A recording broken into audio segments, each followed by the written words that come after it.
Yes boss, ये तो खून ही है। चल के देखते हैं सर। सचिन ये देखो खून के निशान इस तरफ। सर उनके साथ देखते ही ये खून के निशान कहाँ तक जाते हैं।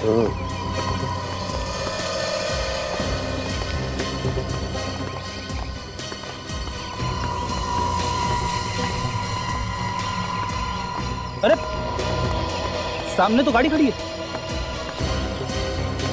हाँ यार, ये खून के निशान गाड़ी तक जा रहे हैं। इसका मतलब गाड़ी में जरूर कुछ ना कुछ है। देखो कहाँ पर है निशान। गाड़ी के आगे तो खून नहीं है, खून यहीं तक है सर। मतलब ये निशान डिक्की में से निकल रहे हैं। इसका मतलब इस डिक्की के में कुछ। अरे यार, डिक्की का लॉक तो खुला हुआ है। ओह माय गॉड, लाश। किसी को कुछ भी पता नहीं चलेगा। पता लग गया ना तो बहुत बड़ी मुसीबत फंस जाएंगे हम लोग। यार मैं हूं ना यार। देख लो। Good morning ma'am. Good morning. Rohit, अगर डैडी ने देख लिया ना, हम रोज जॉगिंग के बहाने यहाँ मिलते हैं, तो तुम्हें तो शहर छोड़ के भागना पड़ेगा।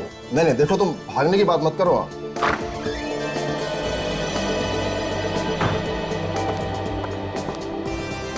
तो पानी वाली दिया सर, आपने ही तो कहा था जब तक मांगे ना पानी मत देना, देना तो मिनरल वाटर। जाके पानी दो।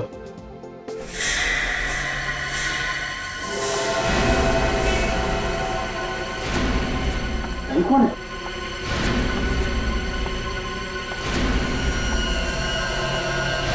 अरे क्या हुआ तुम्हें?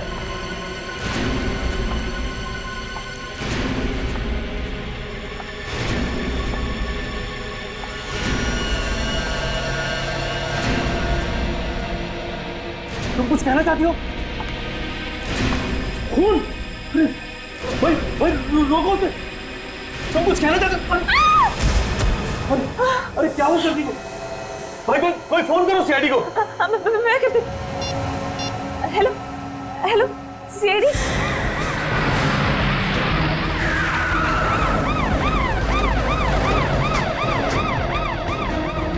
हटिए, चलो हटो हटो हटिए।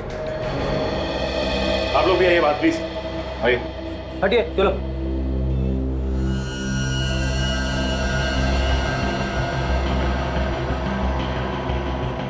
बॉस, ये लड़की जिंदा है, हॉस्पिटल लेके जाना पड़ेगा।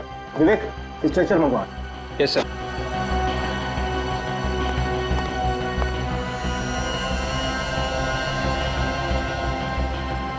कौन है ये पता नहीं चल रहा है।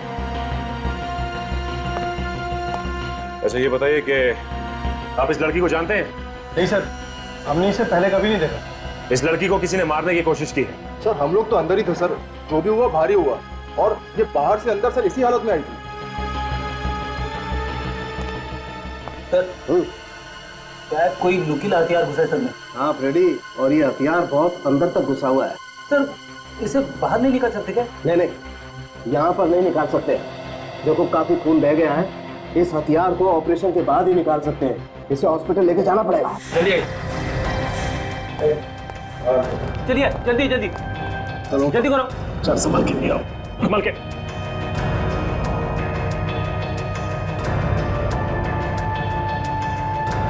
चलो ले जाओ, लेके जाओ। अरे चलो सचिन, मैं हॉस्पिटल लेके जाता हूँ। चलो।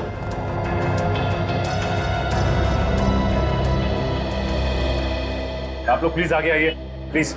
अच्छा ये बताइए कि ये लड़की ये आप लोगों के सामने आई थी ना? Yes sir. तो आप लोगों को पता कैसे नहीं कुछ?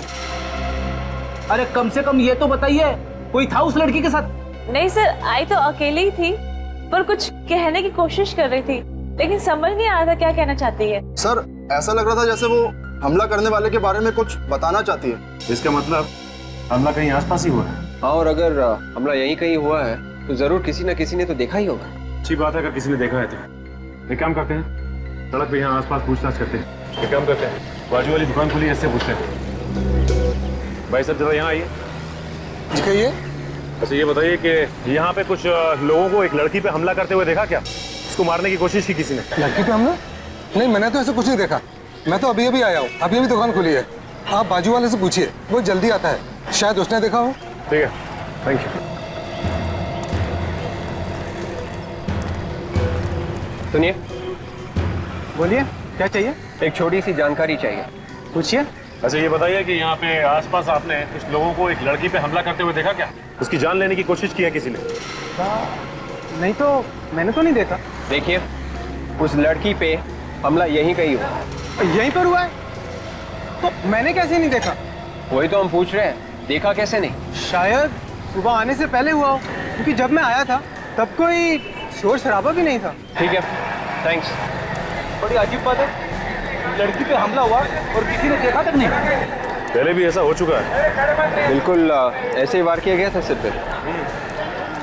उसमें भी मरने वाले के सिर पे नोकीली चीज से पीछे ही वार किया गया था। एक काम करता हूँ, मैं इस केस के बारे में एसीपी सर को इन्फॉर्म कर देता हूँ।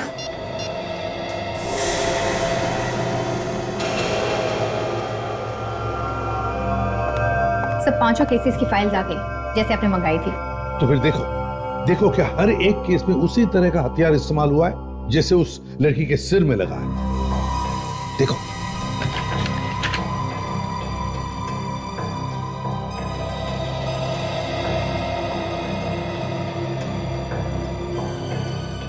हाँ सर, हथियार तो एकदम वैसा ही है जैसे बाकी के केस रिपोर्ट में दिखाया गया है। और सर पोस्टमार्टम की रिपोर्ट में लिखा है कि इन 5 के खून एक ही तरीके से किए गए हैं। और एक बात नोटिस की तुमने इन 5 केसेस में, ये 5 के 5 खून 3 साल में हुए, मगर हर खून के बीच में 6 महीने का समय बीता है। और सर रिपोर्ट्स में ये भी लिखा है कि 5 की लाशें मठ के किसी दलदल में पड़ी मिली। क्योंकि खूनी जानता है कि दलदल की जैसे कोई अच्छी जगह हो ही नहीं सकती अगर लाश को ठिकाने लगाना है तो। हाँ सर, मगर ये खूनी इस वक्त हो कहाँ सकता है? क्या पता विवेक, लेकिन है तो बड़ा चालाक, इसलिए उसने अपने पीछे कोई सबूत नहीं छोड़ा है। और जैसे उसे पता चला कि सीआईडी उसके पीछे पड़ी है, गायब हो गया। ऐसा लगता है वही खूनी फिर से आ गया शहर में। वही पता लगाना है दया कि क्या ये वही खूनी है या फिर कोई और है जो इसी तरह का हथियार इस्तेमाल कर रहा है खून करने में। ये जितने लोग मरे हैं, ये हरीश, सुरेश, रमन, दानिश और मदन, उन 5 की उम्र 25 और 30 साल के बीच में ही थी सर। तुम कहना चाहते हो कि खूनी सिर्फ जवान लोगों को अपना निशाना बना रहा है? हाँ सर, ये बात और एक बात सर। वो क्या? सर सीरियल किलर ने इन 5 का खून किया, 5 के 5 लड़के थे, लेकिन इस बार उसने एक लड़की को अपना शिकार क्यों बनाया? ये बात तो है, एक बार ये लड़की ठीक हो जाए ना तो सारे सवालों का जवाब मिल जाएगा। अब कैसे आ रहे थे इस लड़की के डॉक्टर साहब? अभी तक तो वैसे ही है विजय। डॉक्टर साहब अभी तक ये हथियार निकाला ना इसके सिर में से? नहीं, ऐसे तो ये लड़की मर जाएगी। नहीं दया, बल्कि जब तक ये हथियार इस लड़की के सर में है तब तक ये लड़की जिंदा तो है। अगर ये हथियार बाहर निकाल दिया तो बहुत कुछ भी हो सकता है। मतलब मौत? हाँ, बड़ा अजीब चक्कर है। हथियार अंदर है तो भी प्रॉब्लम है और निकाला तो मौत। देखो मैं बताता हूँ, ये हथियार इस लड़की की खोपड़ी में घुस गया और अगर इस हथियार का ये नुकीला वाला हिस्सा अगर इस लड़की की खोपड़ी में दिमाग तक घुस जाता तो बहुत इस लड़की का बचना मुश्किल था। और डॉक्टर साहब कोई और रास्ता तो होगा इस लड़की को बचाने का? नहीं दे, कोई तरीका नहीं, क्योंकि अगर हमने इस हथियार को जरा सा भी छेड़ा तो बॉस हो सकता है इस लड़की के दिमाग की नसों को नुकसान पहुंच जाए। फिर हो सकता है इस लड़की को पैरालिसिस हो जाए, हो सकता है इसको दिखाई देना बंद हो जाए, इसका बोलना बंद हो जाए, कुछ भी। इसका जिंदा बचना बहुत जरूरी है हमारे लिए डॉक्टर साहब। किसी तरीके से अगर इसे होश आ जाए और ये कुछ बता दे, क्योंकि खूनी को तो इसने देखा ही होगा ना। हाँ वो तो ठीक है अभिजीत, लेकिन पहले तो ये देखना पड़ेगा कि इस लड़की को कुछ याद भी रहता है कि नहीं। डॉक्टर साहब ऐसे बैठे रहने से काम नहीं चलेगा, कोई ना कोई रास्ता तो निकालना ही पड़ेगा। हाँ वो सर, लेकिन कोई भी रिस्क लेने से पहले हमें इसके घर वालों से परमिशन लेनी पड़ेगी, प्लीज। डॉक्टर साहब पहले पता तो चले कि इसके घर वाले हैं कौन, तब परमिशन लेंगे ना। अभिजीत चिंता मत करो, मैंने अखबारों में और न्यूज चैनल्स में खबर दे दी है, शायद कोई आ जाए। ये क्या कर दिया डॉक्टर साहब आपने? क्यों? अरे इश्तेहार पढ़ के खूनी यहाँ दोबारा आ गया और इस पे हमला किया तो क्या करेंगे? और सर एक बात मैं आपको बता दूं, अगर इस खूनी ने इस पे फिर से हमला किया तो ये बेचारी तो चिल्ला भी नहीं पाएगी। इसके सिक्योरिटी का भी इंतजाम हो जाएगा। क्या कर दिया डॉक्टर साहब? अब इसके पहले कि खूनी इस तक पहुंचे, हमें खूनी तक पहुंचना होगा किसी भी तरीके से।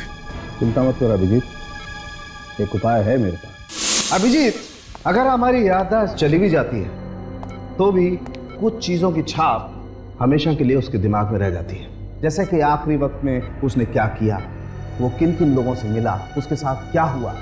वो कोई भी चीज या वो कोई भी घटना अगर दोबारा से उसके सामने लाएं तो उसके दिमाग में एक हलचल बन जाती। इसके चेहरे के हाव भाव से हम पता लगा सकते हैं कि इसने आखिरी बार क्या देखा था। हाँ अभिजीत, इस प्रोजेक्टर पे हम इसे कुछ चीजें, कुछ लोग, कुछ जगह, कुछ घटनाएं दिखाएंगे, फिर देखेंगे इस पर क्या रिएक्शन। ठीक है डॉक्टर साहब।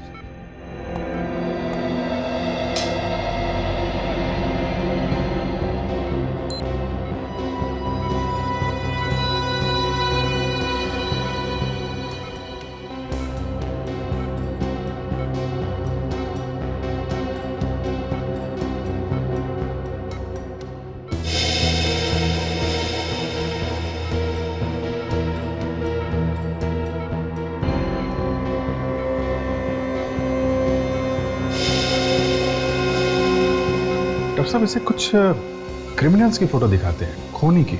शायद उसे देख के कुछ हलचल हो।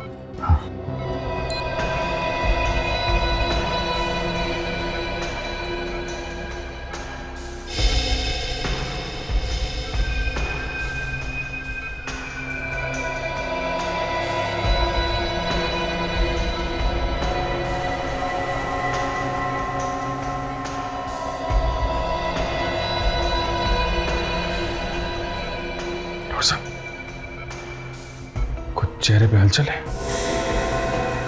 एक्सप्रेशन चेंज हुए इसके। वो पिछली वाली फोटो फिर से लगाइए।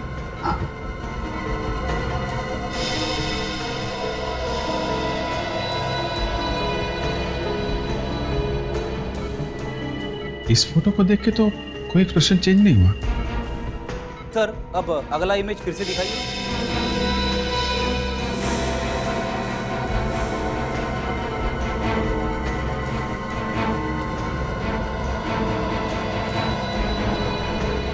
रिएक्ट कर रही है, ये चक्कर क्या है? मैं समझ गया अभिजीत। देखो, इस लड़की ने उस बिल्डिंग पर रिएक्ट किया जहां पर सूरज की रोशनी सीधी बिल्डिंग पे पड़ती है। इसका मतलब साफ है, इस पर हमला ऐसी बिल्डिंग के आसपास किया गया है जहां पर ये सूरज की रोशनी सीधी पड़ती है और रिफ्लेक्ट होकर आती है। मगर सर ये बिल्डिंग तो यहाँ की नहीं लग रही है। कोई बात नहीं फ्रेडी, इससे मिलती जुलती कोई दूसरी बिल्डिंग होगी। इस लड़की पे हमला सुबह हुआ है कॉफी शॉप में, तो हमें पता लगाना पड़ेगा कि उस वक्त आसपास ऐसी कौन सी बिल्डिंग है जिस पर सूरज की रोशनी पड़ती है। वहीं से कुछ पता चलेगा।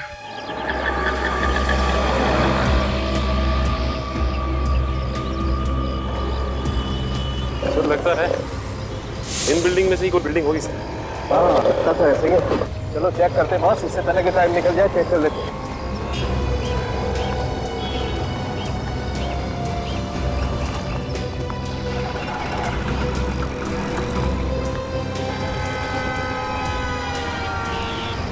ये बिल्डिंग है, ये देखो सन डायरेक्ट इस बिल्डिंग पर पड़ रहा है। सर ये तो बिल्कुल वैसी बिल्डिंग है जैसे प्रोजेक्टर से देखी थी हमने। बिल्कुल बिल्कुल फ्रेडी, तुम ठीक कह रहे हो, ऐसी ही बिल्डिंग है। इसका मतलब इस बिल्डिंग के आसपास ही कुछ ना कुछ हुआ है उस लड़की का। सर अगर इसके आसपास ही कुछ हुआ है तो हमें यहाँ कुछ ना कुछ मिलना चाहिए। बिल्कुल मिलना चाहिए। चलो चेक करते हैं। एक मिनट सचिन, ये कुछ खून जैसा है। यस बॉस, ये तो खून ही है। चल के देखते हैं सर। सचिन ये देखो खून के निशान इस तरफ। सर उनके साथ देखते ही ये खून के निशान कहाँ तक जाते हैं।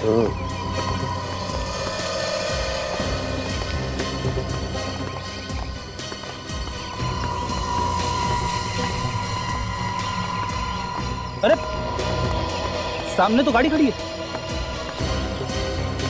हाँ यार, ये खून के निशान गाड़ी तक जा रहे हैं। इसका मतलब गाड़ी में जरूर कुछ ना कुछ है। देखो कहाँ कहाँ पर है निशान। गाड़ी के आगे तो खून नहीं है, खून यहीं तक है सर। मतलब ये निशान डिक्की में से निकल रहे हैं। इसका मतलब इस डिक्की के में कुछ, अरे यार डिक्की का लॉक तो खुला हुआ है। ओह माय गॉड, लाश। जरा निकालो।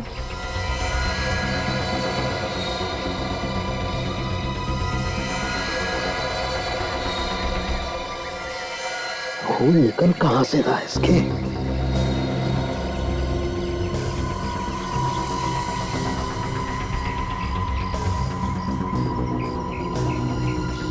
ये देखो बॉस, यहाँ सर पर है ये चोट का निशान, और ये भी उसी हथियार से मारा गया है जिस हथियार से वो लड़की मारी गई है। नुकीला हथियार, घाव काफी गहरा है बॉस। काजल देखो इसके पास से कुछ आईडी वाईडी मिलता है क्या?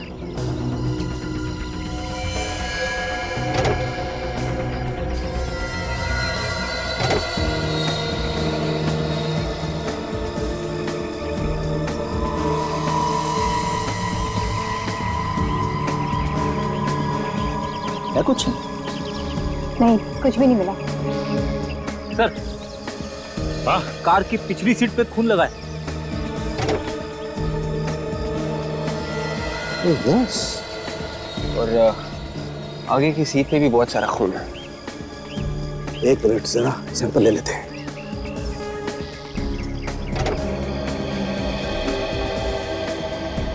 गाड़ी में तो चारों तरफ खून ही खून है। इसका मतलब यह है कि इस लड़की पे हमला इस गाड़ी के अंदर ही हुआ है।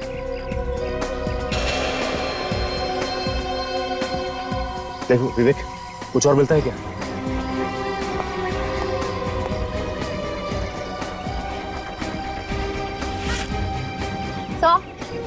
एक पर्स भी मिला है। क्या? एक लाइसेंस मिला है, निशा के नाम पे है। तो कहीं वही लड़की तो नहीं जो हॉस्पिटल में है?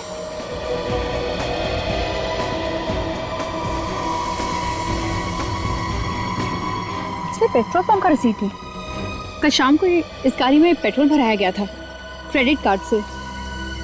एक बात तो साफ हो गई, जिस लड़की के सिर में नुकीला हथियार घुसा है, ये कार उसी की है और उसी का नाम निशा है। सचिन, मैं इस लाश को लैब लेके जाता हूँ। हाँ सर। फ्रेडी, काजल, तुम इस सोमगम पेट्रोल पंप पे जाके देखो, कुछ मिलता है क्या?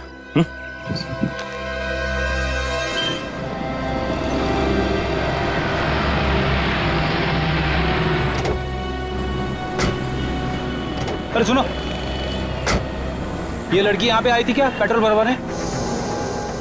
आप लोग सर? हम लोग सीआईडी से। हाँ सर, आई थी, कल शाम को आई थी। तुम जानते हो इसे? हाँ सर, जानते हैं। ये तो हमारी निशा मैम है, हमारी रेगुलर कस्टमर हैं। और कल तो हमारे मंगत साहब से इनका झगड़ा भी हो गया था। ये मंगत कौन है? हमारे मैनेजर साहब। मैनेजर के साथ झगड़ा हुआ? किस बात पे? ये तो पता नहीं साहब किस बात पे, लेकिन हाँ बात बहुत बढ़ गई थी साहब। अच्छा, बुलाओ जरा तुम्हारे इस मंगत को। सर वो तो आज आए नहीं। क्यों, कहाँ गए? सर झगड़े के बाद जब निशा मैडम यहाँ से गई तो वो भी पीछे पीछे चले गए, और उसके बाद अभी तक नहीं आए वो। सर मुझे तो लगता है ये मंगत ही है जिसने निशा पे हमला किया। नहीं नहीं मैम, ऐसा क्यों करेंगे वो? मंगत साहब और निशा मैम तो आपस में दोस्त हैं। निशा और मंगत दोस्त है? हाँ सर, उस दिन जब मैम यहाँ से गई तो पीछे पीछे सर भी गए, तो हमने सोचा वो मनाने गए होंगे, लेकिन जाते जाते निशा मैम बोल रही थी कि तुम मुझे ऐसे नहीं छोड़ सकते। तो हमें इस मंगत से मिलना होगा। इस मंगत का एड्रेस दो। आराम नगर में रहते हैं सर, 2/26 में।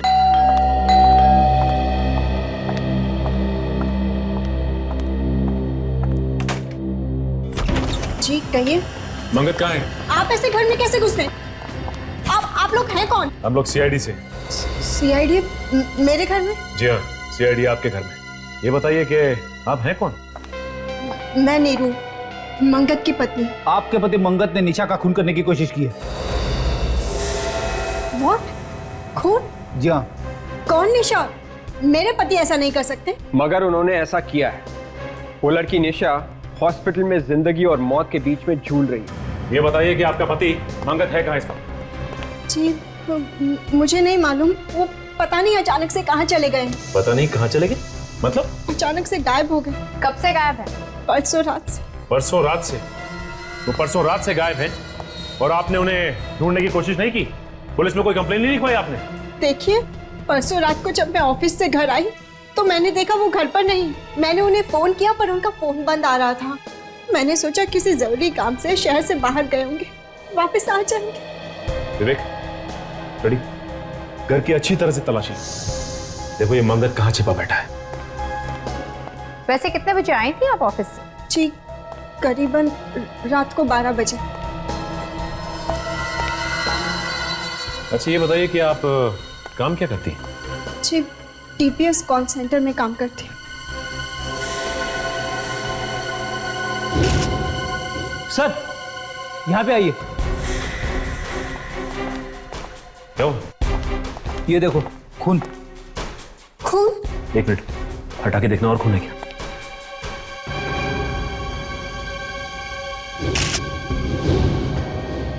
ओह माय गॉड, इतना सारा खून। मैडम आप ये बताइए कि ये खून आया कहां से इतना सारा? पता नहीं ये खून कहाँ से आया। कमाल है, हम आपसे पूछ रहे हैं और आप हमसे पूछ रही है। सच में मुझे नहीं पता ये खून कहाँ से आया। मैं जब घर में आई तो यहाँ पर खून नहीं था। सर मुझे तो लगता है कि मंगत ने निशा पे यहीं पे हमला किया होगा। हाँ काजल, लगता तो ऐसा ही है। जल्दबाजी में उसे खून साफ करने का मौका नहीं मिला होगा, इसलिए उसने इसे कारपेट से ढक दिया। विवेक, ये खून का सैंपल उठा ले। और नीरू जी ये बताइए कि आपके पास अपने पति मंगत की फोटो तो होगी ना? है। अब उसकी फोटो लेके आइए, हम खुद पता लगा लेंगे कि ये मंगत कहाँ छिपा बैठा है। जी लाती हूँ।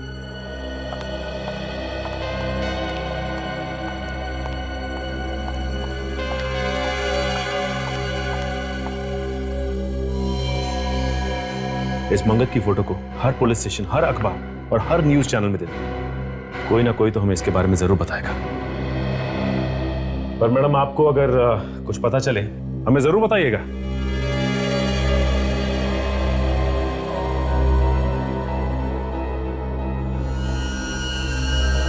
सचिन, इस आदमी के सर में भी ठीक वैसा ही घाव है जैसा हमें पुरानी लाशों में मिला था। 2 इंच चौड़ा और 3 इंच गहरा।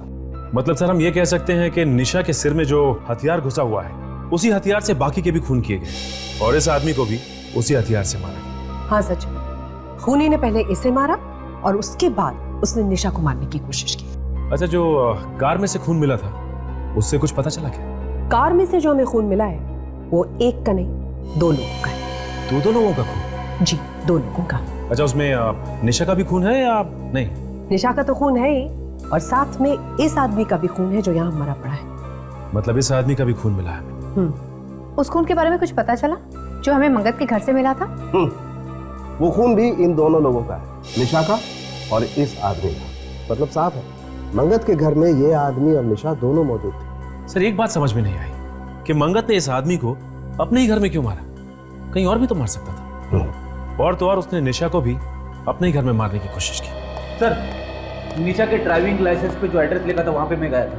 निशा के साथ एक लड़की रहती है, उसकी रूममेट दिव्या, वही बताएगी इस आदमी के बारे में। वो लड़की है कहाँ पे? वो सिटी लाइफ हॉस्पिटल में आने वाली है निशा से मिलने। इस लड़की से पूछना पड़ेगा ये आदमी है कौन। क्या इतने दिनों के बाद एक काम करने के लिए दिया और तुमने अभी तक किया ही नहीं? तुम तो दिन रात ऐसे ही लोगों के बीच में रहते हो ना। फिर देख, एक बात सुन ले, मुझे मालूम है अभी भी तुम चोरी करते हो और पॉकेट भी मारते हो। नहीं तू मेरी बात सुन, मुझे सब कुछ मालूम है और कैसे भी करके इस आदमी के बारे में मुझे खबर लाके, कहाँ छुपा है, किसने छुपाया है, सब कुछ फिर से अपनी चोर कंपनी से पूछ और जल्दी से जल्दी बता। तेरा रोना सुनने के लिए मैंने फोन नहीं किया, समझा? सर, जिस चोर से उम्मीद थी उसने भी हाथ खड़े कर दिए। इसका एक ही मतलब है विवेक, ये मंगत किसी की मदद नहीं ले रहा है छुपने के लिए, छुपने का इंतजाम खुद कर रहा है। किसी खबरी तक को मालूम नहीं इसके बारे में। मैंने हर पुलिस स्टेशन में मंगत की फोटो दे रखी है सर। उन्होंने भी बोल दिया, bus station, railway station, hotels या जो भी कोई जगह हो जहाँ पे वो छुप सकता है, मैंने सब जगह खबर पहुंचा दी। हाँ लेकिन विवेक 24 घंटे हो गए, 24 घंटे, और अब तक खबर कैसे नहीं मिली? फिर सब लोग बार बार फोन कर रहे होंगे। सर 5 मरने वालों के रिश्तेदार और घर वाले हैं। आइए आइए। सर क्या खूनी पकड़ा गया? जी नहीं, खूनी पकड़ा नहीं गया। हमें आपकी मदद चाहिए उसे पकड़ने के लिए। मेरा तो इकलौता बेटा था सर, मेरे घर का चिराग ही बुझा दिया उसने। पर अब जैसा कहेंगे हम करेंगे। ठीक है, इसे देखिए। क्या आप लोगों ने इसे कभी देखा है? पहचानते हो आप इसे? नहीं सर, हम नहीं जानते। कौन है ये सर? हमें लगता है इसी ने खून किया है आपके रिश्तेदारों का। हमने तो इसे कभी नहीं देखा है सर। पहले कभी नहीं देखा? नहीं सर, अच्छा एक बात बताओ, क्या आप लोग एक दूसरे को जानते हैं? आप लोगों का कोई रिश्ता संबंध है? हम लोग आज पहली बार मिले हैं। चलो ठीक है, कोई बात नहीं, मगर हाँ अगर जरूरत पड़े तो हम आपको बुला लेंगे। जाइए। बड़ी अजीब बात है, ये लोग एक दूसरे को जानते तक नहीं, ना कोई रिश्ता संबंध है, ना इन लोगों ने मंगत को भी देखा है, फिर भी इनके रिश्तेदारों का ही खून क्यों हुआ? और हो सकता है खूनी ने खून करने के बाद अपना नाम और हुलिया वगैरह बदल दिया हो सकता है। एक बात पर गौर किया तुम लोगों ने इस केस में? वो क्या सर? और देखो, जो 5 लाशें हमें मर के दलदल में मिली है, वो पांचों के 5 लोग शहर में अलग अलग जगहों पर रहते थे। दहीसर, विरार, बोरीवली, मलाड, गोरेगांव, और ये पांचों के 5 लोगों की लाश मिली हमें यहां पर मर के दलदल में। और वो जो 6ठी लाश है जो हमें निशा के गाड़ी के डिक्की में से मिली, वो मिली शहर के बिल्कुल दूसरे कोने में, सायन। सर कहीं ऐसा तो नहीं कि जब खूनी लाश को ले जा रहा था तो अचानक निशा को होश आ गया, वो चिल्लाने लगी और खूनी डर के मारे कार को वहीं छोड़कर भाग गया हो? नहीं काजल, मुझे नहीं लगता। मुझे तो लगता है कि जो लाश हमें निशा के गाड़ी में से मिली उसका खूनी कोई और ही है। ये खूनी एक तरफ और इन 5 लोगों का खून करने वाला दूसरी तरफ। वो कैसे सर?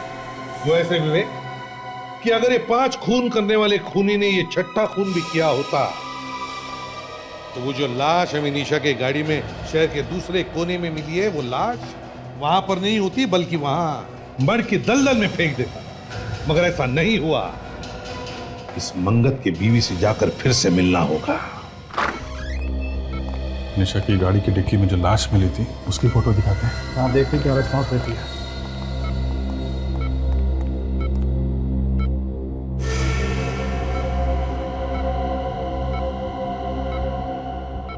चेहरे पे खुशी आ गई है, लगता है जानती है इसे। शायद इसका कोई परिवार वाला ही होगा या और कोई करीबी।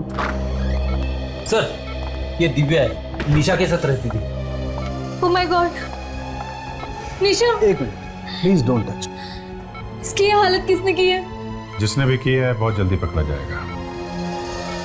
आप ये फोटो देखिए, इस आदमी को जानती हैं आप? नहीं सर, मैंने इसे कभी नहीं देखा। याद करने की कोशिश करो दिव्या, शायद तुमने इस आदमी को निशा के साथ देखा होगा या घर के आसपास कहीं घूमते हुए देखा हो। नहीं सर, मैं तो इसे पहली बार देख रही हूँ। इस आदमी की लाश हमें निशा की कार की डिक्की में मिली है। कार की डिक्की में लाश? जी, यह आदमी कहीं निशा का बॉयफ्रेंड तो नहीं था ना? बॉयफ्रेंड हो सकता है सर, लेकिन मैं इसके बारे में आप लोगों को कुछ नहीं बता सकती। क्यों? आप तो इसके साथ रहती हैं, आपको तो काफी कुछ मालूम होना चाहिए। नहीं सर, बॉयफ्रेंड के बारे में निशा ने कभी कोई बात नहीं की, ना मुझसे ना मेरे सामने। इसके बारे में कुछ भी बताना बहुत ही मुश्किल होगा। ठीक है, अभी आप जा सकते हैं, जरूरत पड़ेगी तो आपको दोबारा बुलाएंगे। जी सर। Thank you.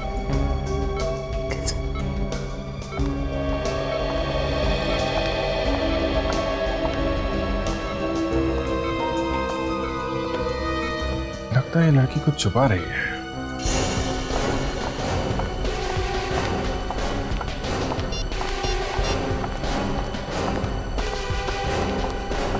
इसका तो मोबाइल स्विच ऑफ आ रहा है। और ये क्या है? घर पे भी ताला लगा हुआ। ये नीरू गई कहाँ? मोबाइल भी ऑफ आ रहा है। मंगत के गायब होने के पीछे कहीं इस नीरू का हाथ तो नहीं है?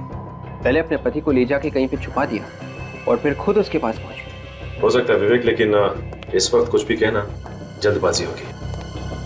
अरे भाई साहब, इधर आइए। इधर आप नीरू जी के पड़ोसी हैं ना? हाँ जी। ये बताइए कि ये नीरू गई कहाँ है? ताला लगाया घर पे? ये तो उसी वक्त यहाँ से निकल गई थी जब आप लोग यहाँ आए थे। क्या? उसी वक्त से गायब है? हाँ, उसी वक्त निकल गई थी और तब से अब तक वापस नहीं आई। अभी कैसे पता चलेगा कि ये दोनों गए कहाँ? अच्छा, ये मंगत सोमगम पेट्रोल पंप का मैनेजर है ना? हाँ, वहीं से कुछ ना कुछ पता चलेगा।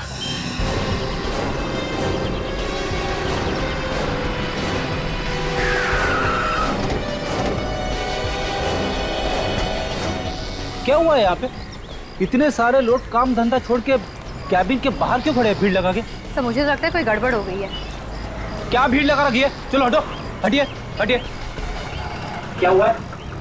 तो किसी ने कंप्यूटर की हार्ड डिस्क चोरी कर ली सर। क्या? इतने सारे लोगों के सामने कंप्यूटर की हार्ड डिस्क चुरा ली, वो भी दिन दहाड़े? चारों तरफ लोग ही लोग हैं। ये क्या है? कमरे का सारा सामान भी बिखरा पड़ा है। किसने किया है? पता नहीं सर। पता नहीं मतलब? आप लोग थे ना यहाँ पर? मैम हम लोग तो उस तरफ काम कर रहे थे और कमरे में कोई भी नहीं था। एकाएक मैं यहाँ आता हूँ तो देखता हूँ कि कंप्यूटर की हार्ड डिस्क गायब है और सारा सामान बिखरा पड़ा है। किसी को देखा यहाँ से भागते हुए? नहीं मैम, भागते तो किसी को नहीं देखा। नहीं नहीं नहीं, तुम झूठ बोल रहे हो। सर मैं झूठ क्यों बोलूंगा सर, मैं तो पहले ही से डरा हुआ हूँ। हार्ड डिस्क चोरी होगी, उसमें सारे रिकॉर्ड थे। अब मालिक अलग से तंग करेगा। एम्प्लॉइज का सारा रिकॉर्ड्स भी था उसमें? हाँ सर। अच्छा, मंगत के बारे में तुम और क्या जानते हो? मैम मुझे और कुछ भी नहीं मालूम, जो भी मालूम था सब बता चुका हूँ। ये मंगत कितने दिनों से काम कर रहा था यहाँ पे? यही कोई 2 महीने। मंगत के परिवार वाले या उसके रिश्तेदारों के बारे में कुछ जानते हो? मैम उनके रिश्तेदारों से हमें क्या लेना देना। इससे पहले कहाँ पे काम करता था वो? ये भी नहीं मालूम। तो मुझे तो लगता है कि ये हार्ड डिस्क नीरू ने ही चुराया है।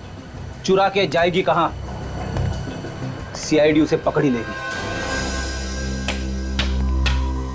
इसकी बीवी गायब है। पेट्रोल पंप पे जहां पे ये नौकरी करता था वहां से इसके रिकॉर्ड्स गायब हैं। अब इसे ढूंढे तो ढूंढे कैसे? से फोटो जहाँ खींची गई है वहीं से कोई जानकारी मिल सकती है। हाँ, मगर ये तस्वीर कहाँ खींची गई है ये पता चलेगा कैसे? हाँ विवेक, पता चल सकता है, पता चल सकता है। इधर आओ। Yes sir. देखो फोटो में पीछे की तरफ कुछ दिख रहा है,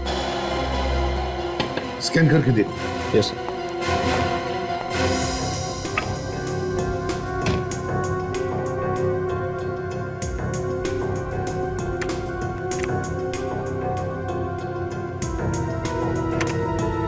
सर ये देखो विवेक, इस आदमी के पीछे देखो, है ना, एक लाइट रखी गई है, वैसी लाइट जैसे एक फोटो स्टूडियो में रखी होती है फोटो खींचते वक्त। हाँ सर। लगता है ये फोटो किसी फोटो स्टूडियो में खींचा गया है। लगता तो वही है। और जरा जूम करो इसमें।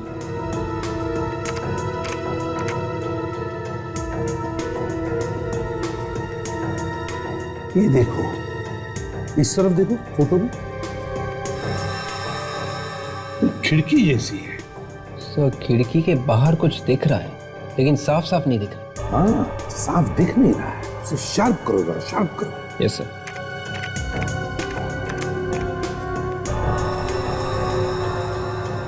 हाँ हाँ,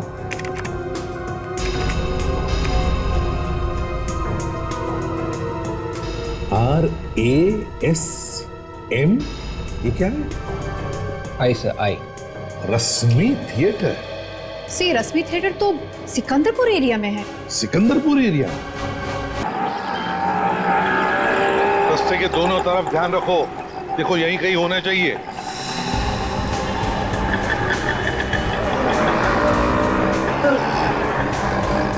यहाँ तो रश्मि थिएटर दिख रहा है सर।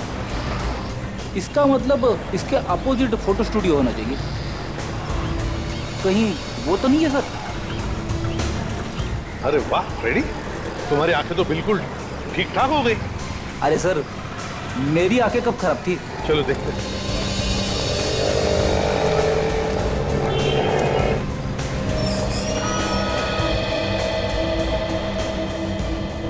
यही वो स्टूडियो है। हाँ सर, ये वही स्टूडियो है जिसे आप ढूंढ रहे हैं। हमारे किसी कस्टमर ने भेजा हुआ आपको। जी नहीं। इसे पहचानते हो आप? मेरे ख्याल से ये फोटो यहीं पे आप ही के स्टूडियो में खींची गई है। हाँ सर, ये फोटो मैंने खींची थी ऊपर वाले माले पर। ये मेरे चाचा का लड़का रोहित है। क्या कहा इसका नाम? रोहित? ये रोहित कैसे हो सकता है? ये तो मंगत है। अरे सर, भाई मेरा है सर, मैं नहीं पहचानूंगा सर। सर हुआ क्या है ये तो बताइए। हम लोग सीआईडी से हैं। 2 खून किए हैं आपके इस भाई ने, समझे? 2 खून? हाँ, 2 खून चाहिए हमें वो। सर ये तो आपको नहीं मिल पाएगा सर। बकवास बंद करो और बताओ कहाँ पर है ये। सर ये तो 2 साल पहले मर चुका है। ये 2 साल पहले मर चुका है? हाँ सर। तो फिर नीरू ने इसे मंगत बताकर हमें ये फोटो क्यों दिया? नीरू भाभी ने आपको फोटो दिया ये? क्या नीरू आपकी भाभी है? हाँ सर, वो मेरी भाभी है। और मंगत ये है सर। ये मंगत है? हाँ सर। सर ये तो वही आदमी है जिसकी लाश हमें निशा की गाड़ी के डिक्की में से मिली थी। वही तो। नीरू ने हमसे झूठ क्यों बोला? नीरू ने हमसे झूठ क्यों बोला? कहीं नीरू का कोई संबंध तो नहीं? इन दोनों खून में? एक बात बताओ, इन दोनों पति पत्नी के बीच में, मेरा मतलब है मंगत और नीरू के बीच में संबंध कैसे थे? सर रोज तीसरे दिन लड़ाइयाँ होती थी आपस में। अब भी कुछ दिन पहले गया था, किसी लड़की के चक्कर में तलाक वलाक की बातें हो रही थी। किसी लड़की के चक्कर में? सर कहीं वो लड़की निशा ही तो नहीं है? वो पेट्रोल पंप वाला भी ऐसा ही कुछ बता रहा था ना? बिल्कुल सही है, बिल्कुल सही। अब सब कुछ समझ में आ रहा है। पेट्रोल पंप से निकलने के बाद मंगत जब निशा को मनाने के लिए अपने घर ले गया, वहां पर नीरू ने उन दोनों को देख लिया और गुस्से में आकर उसने उन दोनों का खून कर दिया। फिर इन दोनों की लाश ठिकाने लगाने के लिए उसने गाड़ी में लाशें रखी और वो निकल पड़ी। बीच रास्ते में निशा को होश आ गया, वो चिल्लाने लगी। जैसे वो चिल्लाने लगी, नीरू डर गई और गाड़ी छोड़कर वहां से भाग गई। अब निशा जिंदा है ये नीरू को पता है और इसीलिए वो निशा का खून करने की कोशिश करेगी। एक काम करो, ये 5 लोग जो मरे हैं, इनके रिश्तेदारों से जाकर मिलो और उन्हें नीरू और निशा के फोटोग्राफ दिखाओ और पूछो क्या उनमें से कोई भी इन दोनों को जानता है क्या?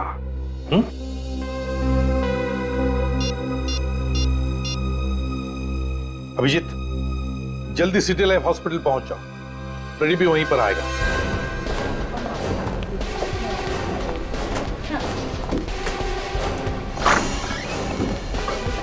अरे क्या हुआ अभिजीत, अचानक हॉस्पिटल में? यहाँ की खबर तो मैंने दी थी ना तुम्हें। डॉक्टर साहब, जितने भी खून हो रहे हैं उन सबके पीछे नीरू का हाथ है। उसी ने इसके ऊपर हमला किया था और फिर से हमला करने की कोशिश करेगी वो। अरे लेकिन यहाँ इतनी सिक्योरिटी है, वो आ कैसे सकती है? कुछ भी हो सकता है डॉक्टर साहब, होशियार तो रहना ही पड़ेगा। हेलो, सीनियर इंस्पेक्टर अभिजीत है।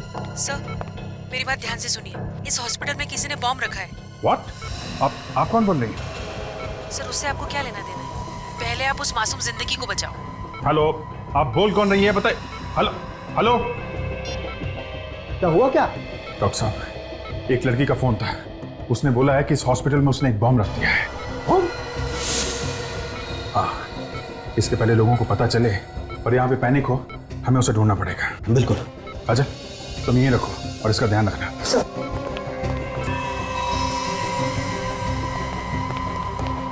पूरा हॉस्पिटल अच्छी तरीके से चेक करना पड़ेगा। बम स्क्वाड को फोन करो। सर कहीं उनके आने से पहले बम फट गया तो? क्या मतलब, भागना चाहते हो? भागना है तो अभी निकल जाओ, निकलो यहाँ से। सर मैं अपनी जान देने के लिए तैयार हूँ सर। ठीक है, ढूंढो, तब तक मैं चेक करता हूँ ये नंबर कहाँ से था।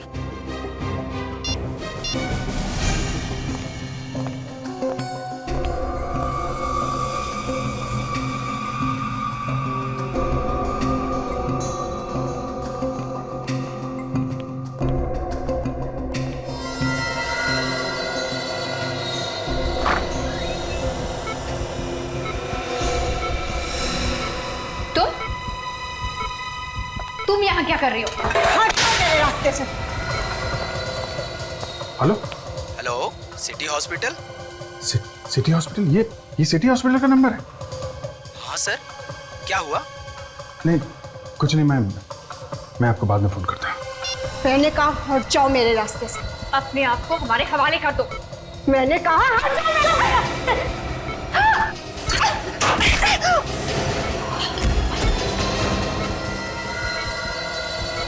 इसका मतलब नीरू यहीं पे है। आज मैं तुझे नहीं छोड़ूंगी। तूने मेरे से मेरा सुहाग छीना है। क्या हुआ? सर वो बॉम्ब की बात नकली थी, नीरू यहीं पे है, इसकी जान को खतरा है। आज मैं तुझे नहीं छोड़ूंगी। नीरू, तुम्हारा खेल खत्म हो गया। इसने मेरे पति मंगत का खून किया है, मैं इसे नहीं छोड़ूंगी। नहीं नहीं, देखो जो तुम कर रही हो बहुत गलत कर रही हो। ये चाकू मुझे दो। मैंने कहा हट जाओ मेरे रास्ते से। जाओ यहाँ देखो, अगर इसने कुछ किया तो इसकी सजा कानून देगा। ये चाकू दो मुझे। नहीं दूंगी, कहा ना। चाकू।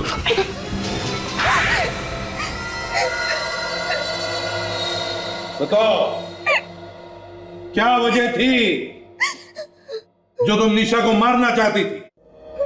इसने मुझसे मेरा पति छीन लिया था। मैंने इसे बहुत बार समझाया कि उनका पीछा छोड़ दे, लेकिन ये नहीं मानी। तो तुमने इसे मारने की कोशिश की, मगर ये बच गई। मैंने इसे इसलिए मारने की कोशिश नहीं की।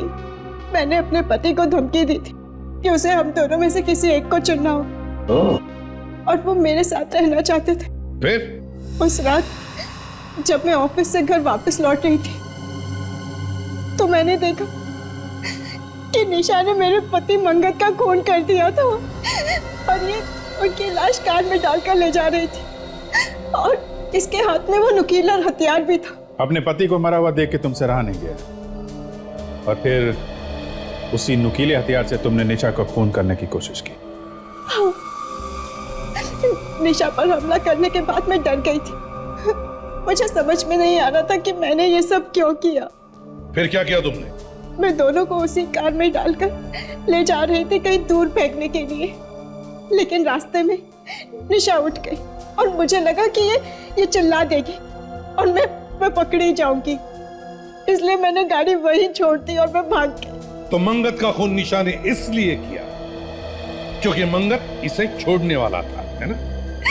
हाँ। सर, आपने जिस कनेक्शन के बारे में पता करने के लिए कहा था, निशा और उन मरे हुए 5 लोगों के बीच कनेक्शन मिला? हाँ सर, आपका शक बिल्कुल सही निकला सर। निशा को वो सब लोग जानते हैं सर। उनके परिवार वालों ने यह भी कहा है कि निशा का उन सब के साथ अफेयर चल रहा था, और जैसे ही निशा ने उन सब के साथ संबंध तोड़ा, उसके कुछ ही दिनों बाद उन सब का खून हो गया। तो निशा ही वो सीरियल किलर है जिसकी हमें तलाश थी। 6 खून किए इस निशा ने। मगर नीरू, तुम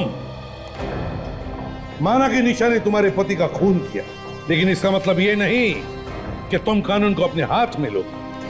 पुलिस की मदद ले सकती थी तुम, लेकिन तुमने नहीं ली। अब इस गुनाह की सजा भी मिलेगी तुम्हें, शायद जिंदगी भर जेल।